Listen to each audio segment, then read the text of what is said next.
Hi and welcome to SCW, the wrestling channel here on YouTube.com. Thank you for choosing the channel and choosing the video. Please subscribe right now. Leave any comments in the comments section. Please like and share the video as well. Going to be talking Impact Wrestling for you here today. Going to be talking about the newly acquired talent in the last couple of weeks in Impact Wrestling and how I believe they will fare within the company. Will they be a success? Will they not be a success? And what is the best way to book them going forward? So I'm going to look at the couple of weeks of booking that we've had with some of the talents, and I've made my pre-judgments already and what I think they should do going forward. So without further ado, let's look straight at the top there for me. The biggest one of all of them was EC3. And I think that it's so good to see him back home in Impact Wrestling. And I think he made such a great name for himself there before. He's come back and you can see he is there to prove a point. He is controlling his own narrative this time. And I just love the build-up promos and everything that's been to do with EC3 at this point. He's made an attack on Moose, which looks to be a nice early indication that he's not going to be messing around,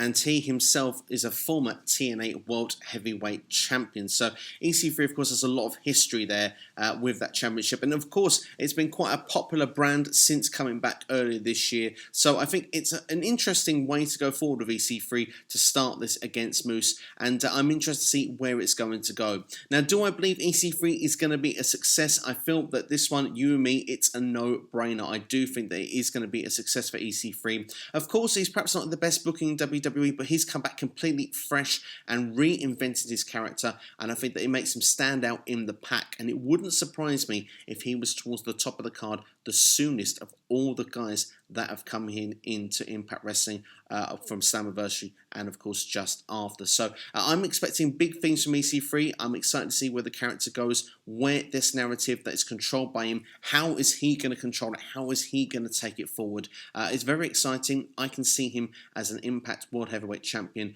within the first 6 months of being back. And it wouldn't surprise me if that TNA World Heavyweight Championship is reinstated as a championship somewhere down the line.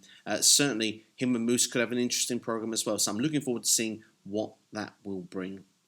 Let's talk about one that I've already sort of briefly spoken about before on the channel, the Motor City Machine Guns. Of course, they've not had a bad return, have they? Already Impact Wrestling World Tag Team Champions. They didn't muck around, did they? They got straight in there with a match against the North and won the belts. I was a little bit initially disappointed that we didn't get a build towards this match between the two, but I've since kind of changed my mindset on that. I mean, you look at the Motor City Machine Guns, the guys from Detroit, they have been one of the best tag teams in Impact and TNA history. They've had multiple reigns as tag team champions, had some of the matches against the best tag teams. They are the standard bearer of what it is of tag team wrestling in the history of Impact. And to go in and defeat the North, who had had a year-long title run, they were running out of teams to face. They were becoming not stale, I want to say, but if they'd won that match against the Motor City Machine Guns, they'd have had only Anderson and Gallows left to really face. So it would have left them with not many places to go in a quick time of already freshening up that division. So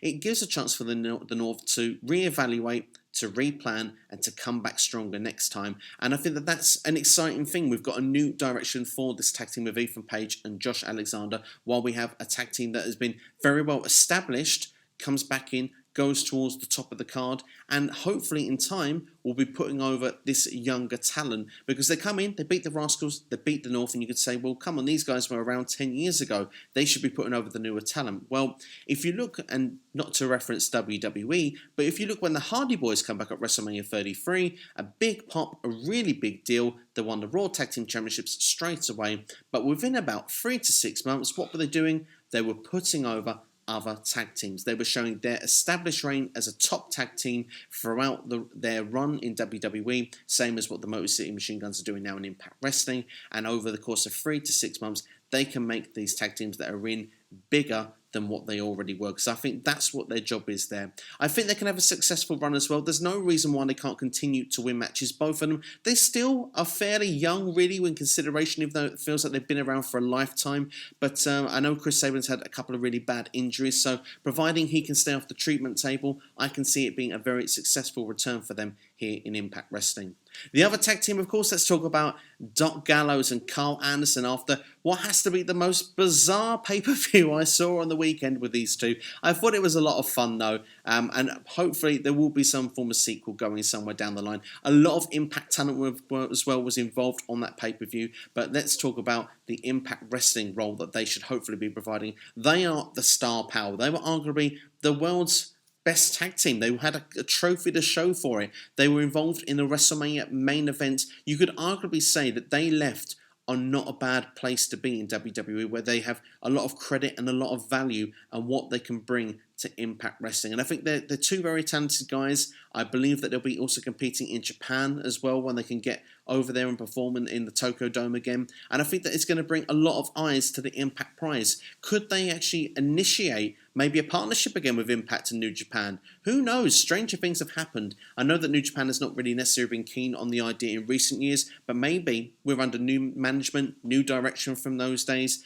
and well, this is a top team here that have done great things in Japan, going to probably do great things now in Impact Wrestling. You never know. Never say never to the fact that maybe we could see the start of something. This could be a real key acquisition, in my humble opinion. But as for itself, I mean, they come in, they've got Madman Fulton and as well Ace Austin for the time being looks to be the feud. An interesting one because Ace Austin, not really a traditional tag team wrestler here with Madman Fulton, who's previously with OVE.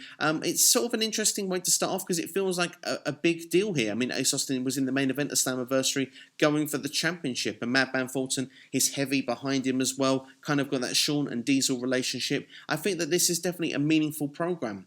Would I like to see Anderson Gallows to go heel at some stage? I think it's a better suited role for them, but for the time being, they're seen as such a big deal and a big acquisition, and I think because Impact fans are excited about the fact that they're there, I think that that's why they've started as babyface. I did read a rumour that if Tessa Blanchard had stayed, that the rumour was that they were going to take her out to get the maximum heel heat on night one, which would have made perfect sense for me. But I do think initially it does make sense for them at this point with how things have played out to be babyfaces. In time, I want to see them as dirty heels, and I think they will definitely have a tag team championship reign within their future. Whether it's beating the Motor City Machine Guns, I can't wait for seeing them against the North. There's many great tag teams in amongst the Impact ranks. I think Anderson and Gallows are going to bring star power, are going to bring more eyes to the product for Impact Wrestling. I think that this is a massive signing, so I'm pleased to see them there.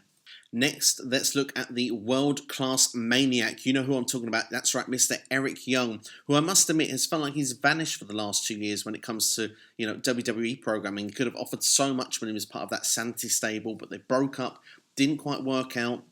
He's left the company, of course, as part of the releases, and now he's back in Impact Wrestling, which arguably, for me, is where he belongs. It was like he was a TNA original in my eyes. He's been there for so long, and he can offer so much to that product. And he's done it already. He's got himself a nice little program going with Eddie Edwards. Looks like he's going in the championship picture. He was in the championship match as a surprise entrant in Slammiversary, and he's got a nice long-term feud. It looks built up with Rich Swann as well. So this is exciting times for the world-class Maniac. I love the choice of gimmick of what he's come back to.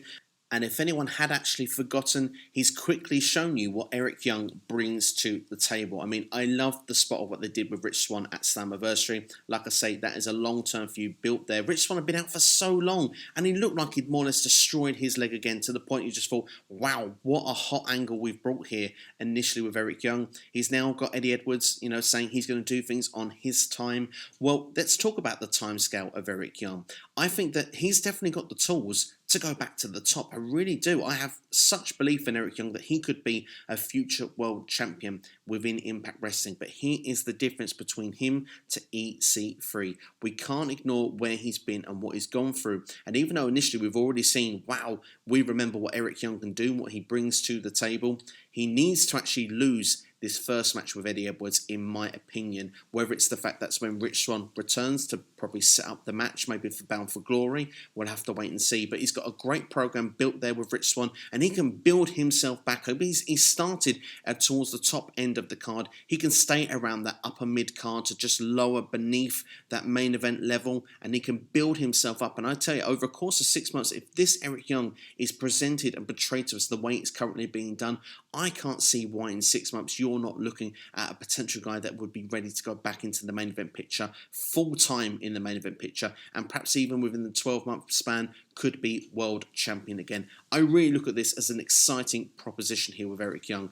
Just to see what he's done already, the fact he's a TNA original, he's been there before, he's done it, and he comes back in such a pivotal time of where the company has taken such a new direction, and he can be one of the forefronts of what makes that direction go and continue into such a positive light of what it's been doing. Eric Young, for me, has a lot of tools, and if he can continue doing what he's doing now with multiple different opponents and multiple different feuds that we could look forward to in the future, I mean, perhaps with someone like Trey, who has been around that main event area as well, there's lots of different combatants that could be there. Maybe he takes on Willie Mack. I mean, that would be quite interesting as well, especially with his friendship with Rich Swann. I think that could certainly be some interesting TV as well, because Willie Mack now out of the X Division picture, I'd like to see him pushed up the card. I think that him and Eric Young could have a very solid, exciting feud. So there's lots of ideas and lots of things you could bring to the table. The world-class Maniac is exactly what he says on the tin. He's unpredictable. He's like a loose cannon. And I'm looking forward to seeing, like I say, what he brings to the table. So let's see all the more of Eric Young. If you can't find 5 minutes, then your company's broken. Well, Eric Young, I think you're going to get a good portion of TV time here back in Impact Wrestling.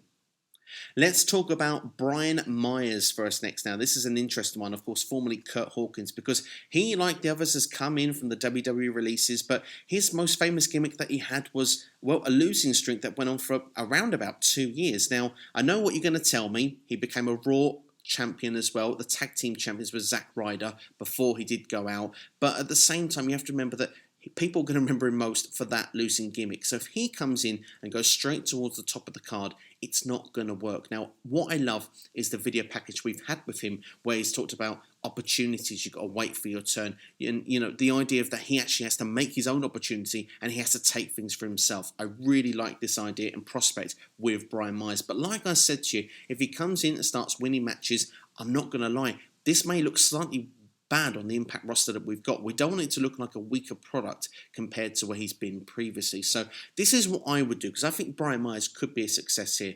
I think you need to look at an older story and bring it back in, rehash it, and play it the way it was supposed to be done. Brian Myers needs to come in and say, I'm going to make my own opportunities, I'm going to make things for myself, I'm sick of waiting in the pecking order. But instead of actually going in and winning matches, he needs to be losing matches. Yeah, I think he needs to come in on the losing streak like he had before. Now, I'm not saying it should be a 2-year thing like he had previously. I think we're talking maybe 3-4 months or so. You've got your big show, whether it's, you know, Bound for Glory, maybe it's your January pay-per-view, you get to the point and then that big win comes in for Brian Myers and it's like a turning point for his career. He's looking like a lost soul, a lost puppy, trying to find that, just that little key of recipe to get success in Impact Wrestling and to get his, you know, his career back on track to where it was previously. I think that it could be done very tastefully, it could be done very well, and then we could see the start of momentum, because this is very key for a lot of the people that come in now. If you really want them to be big time players within your company, they need to have momentum and they need to be pushed pretty darn well. So if you start off quite, you know, badly in Brian Myers' eyes with him on a losing streak and you can slowly turn it, not only does it become slightly creditable, it looks like that he went and hit rock bottom, but he's found himself and he's just found that new way to tweak what he was doing previously, and it then just fits right. Rather than having a weaker roster to work with, you've actually seen that he's changed things within himself and he's got better and he's pushed himself further up the ladder. Now let's look at a former person that had been in Impact Wrestling that had been let go from WWE in Drew Galloway. Of course, Drew McIntyre now, who's gone back and completely changed the game, become a champion as well. Now, if you look at it, that he was actually part of a 3MB stable, and we're going to come on to Heath very shortly. You know, he was in a rock bottom gimmick that wasn't doing very well, came out, found the momentum, tweaked, changed things, and it worked out well for him. And I think if Brian Myers goes down this sort of road, this sort of route, things could really work out for him. So I'm hoping so. If you're going to turn around and say to me, but maybe not a world championship, I would agree with you. I see him in the X Division level. I see him in the mid-card area, which is a very nice area to be, by the way, in Impact Wrestling. They've got a strong X Division. I see that he could be around flirting in that kind of area of the card, certainly in the foreseeable future. If he can really take things on the stretch and do things like a Drew Galloway did, that would be exceptional. But I think first off, when I talk to you today, I think about baby steps. I don't think about taking, the big long jump as you would see in Olympic Games, for example. So hopefully for Brian Myers, it's going to be a success here. I think he's got a lot he can offer to the table. He's been around the block. We've seen him on TV in WWE for like 14 odd years, or on and off anyway. I know he's been a part of the Global Force Wrestling in between as well.